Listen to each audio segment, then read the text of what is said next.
구원하는 믿음.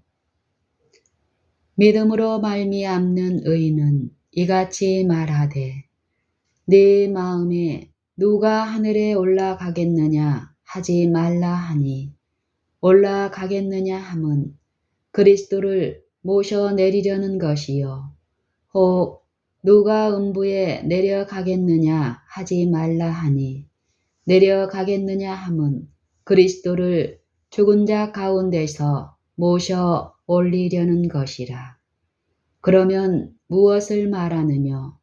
말씀이 네게 가까워 네 입에 있으며 네 마음에 있다 하였으니 곧 우리가 전파하는 믿음의 말씀이라. 네가 만일 네 입으로 예수를 주로 시인하며 또 하나님께서 그를 죽은 자 가운데서 살리신 것을 네 마음에 믿으면 구원을 얻으리니. 로마서 10장 6절로 9절. 이 말씀을 특히 마지막 절의 말씀을 문자 그대로 사실로 받아들일 수 있는가? 만일 그대로 받아들이면 위험하지 않을까? 그리스도를 믿는 것 이상으로 구원에 필요한 어떤 무엇이 더 있지 않은가? 첫 질문에 대해서는 그렇다고 말하지만 마지막 두 질문에 대해서는 아니라고 말하면서 이것을 확증하기 위하여 성경절들을 말한다. 너무나 분명한 말씀이므로 문자 그대로 사실이 아닐 수 없으며 두려움으로 떨고 있는 지인이 의지할 수 있는 말씀이다. 그 한 예로서 빌립보의 간수의 경우를 들어보자. 바울과 실라가 무자비하게 매를 맞은 후에 이 간수가 그들을 맡아서 지키게 되었다. 그들은 등이 찢기고 발에는 쇠고랑을 찼었지만 밤중에 하나님에게 기도하고 찬송을 드리자 갑자기 지진이 일어나서 감옥은 뒤흔들리고 모든 감옥 문이 다 열렸다. 만일 그가 지키고 있는 죄수들이 모두 도망을 친다 하더라도 그 간수가 두려워 떨었던 것은 발 아래 땅이 흔들리기 때문에 생기는 자연에 대한 공포나 무서운 로마의 법이 아니었던 것이다. 그는 그 지진을 바울이 전파한 큰 심판의 예고라고 생각하며 죄책감을 느끼고 떨면서 바울과 실라 앞에 부복하고 선생들이여 내가 어떻게 하여야 구원을 얻으리이까 하고 말했다. 바울이 그에게 한 대답에 유의하기 바란다. 이 사람은 너무나 고통스러운 심정에 눌려 있었기 때문에 그를 만족스럽게 했던 바울의 대답은 모든 잃어버린 영혼들에게 구원을 주는 기쁜 소식이 될 것이다. 간수에 찢어질 것 같이 우러나오는 호소에 바울은 주 예수를 믿으라.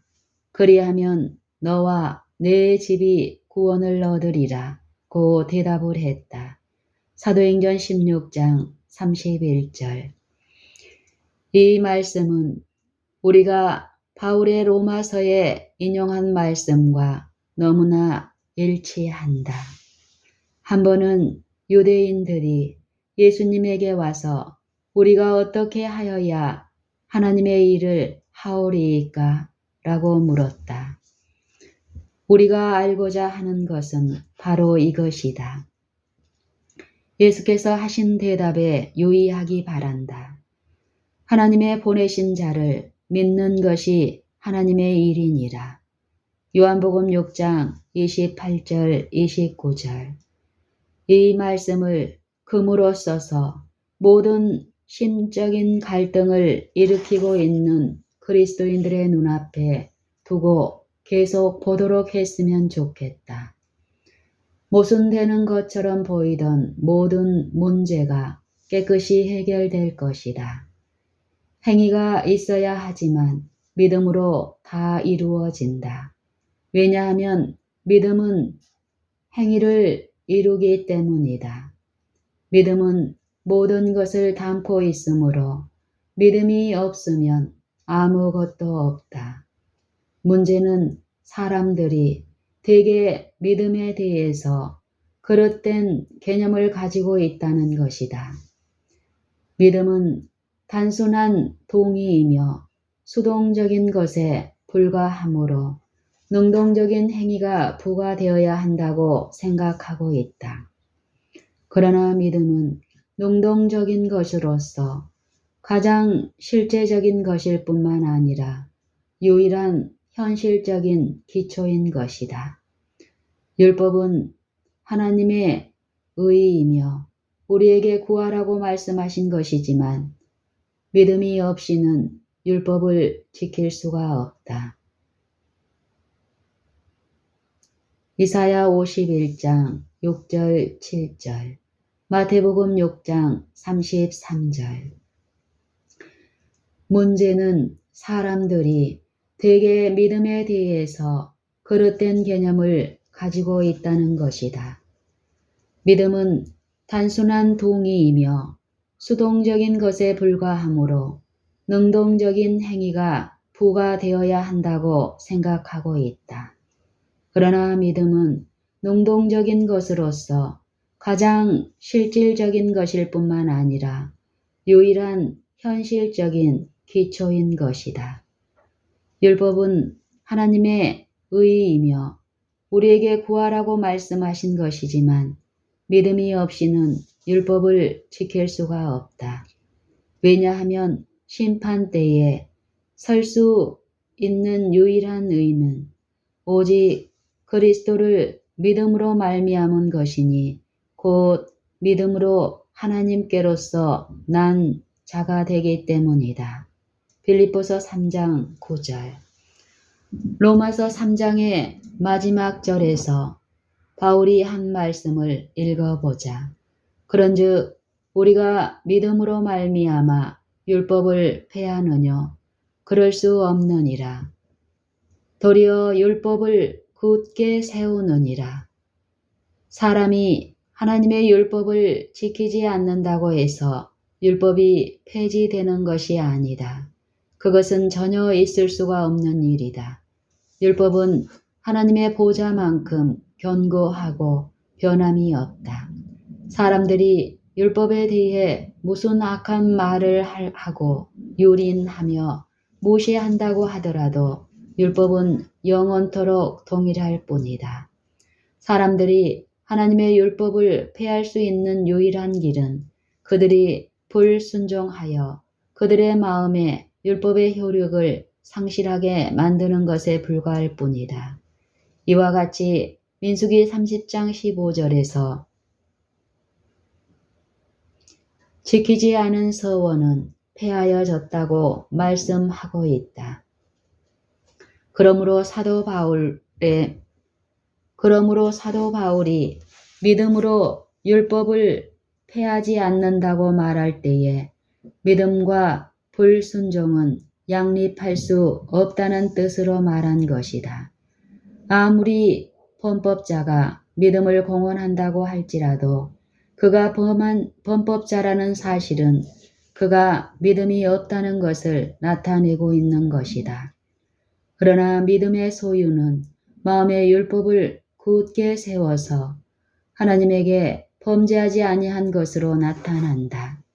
그러므로 누구든지 믿음이 별로 중요하지 않는 것처럼 말하지 않도록 하자. 그러나 사도 야고보는 믿음 하나만으로는 구원 받을 수 없고 행위가 없는 믿음은 죽은 것이라고 말하지 않았는가? 잠깐 동안 말씀을 보도록 하자. 너무나 많은 사람들이 정직한 마음으로 이 말씀을 죽은 율법주의로 바꾸어 왔다.